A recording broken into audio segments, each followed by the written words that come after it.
আজকের টিউটোরিয়ালে আমরা দেখব কিভাবে আমরা একটা পিএসডি থেকে ইমেজগুলোকে অনেক কম সময়ে কিবোর্ড শর্টকাটের মাধ্যমে আলাদা করতে পারি। একটা পিএসডিতে অনেকগুলো ইমেজ থাকে। এখন আমরা দেখি ব্যানারে আমাদের একটা ইমেজ আছে, হ্যাঁ এইটা, ওকে। দেন এইটা আমরা অল্টার কি চেপে ধরে ক্লিক করব। দেন দেখেন সব আমাদের লেয়ারগুলো হাইড হয়ে গেছে। এখন আমরা এটাকে কন্ট্রোল অল্টার টি দিব।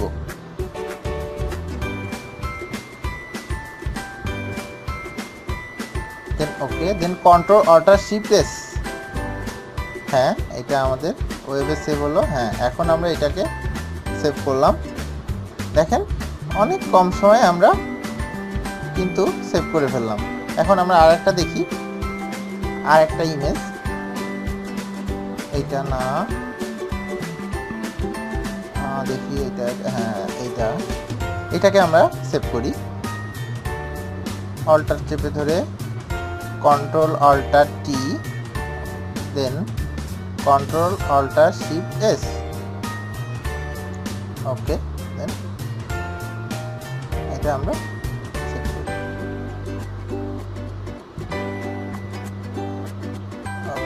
দেখেন কত সুন্দর, কত সহজে আমরা, কত কম সময়ে আমরা কিন্তু একটা ইমেজকে সেভ করে ফেলতেছি।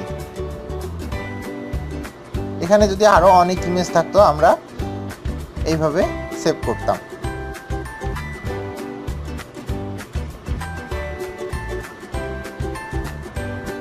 তো অনেক সময় হয় কি যে আমরা যে কন্ট্রোল অল্টার টিটা দিলাম, তো এটা হচ্ছে ইমেজের ভিতরে ট্রিম, তো আমরা ওইটাকে ট্রিম করতেছিলাম, তো অনেক সময় এটা থাকে না, ডিফল্টভাবে এটা কন্ট্রোল অল্টার টি থাকে না। তো এটা আমাদের সেট করতে হবে।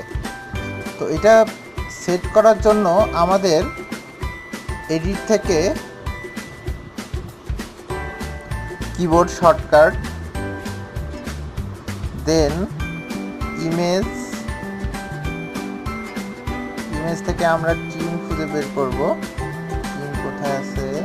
হ্যাঁ, ট্রিম। দেন ওইখানে অল্টার কন্ট্রোল টি দিব, দিয়ে আমরা ওকে করে বেরিয়ে আসবো।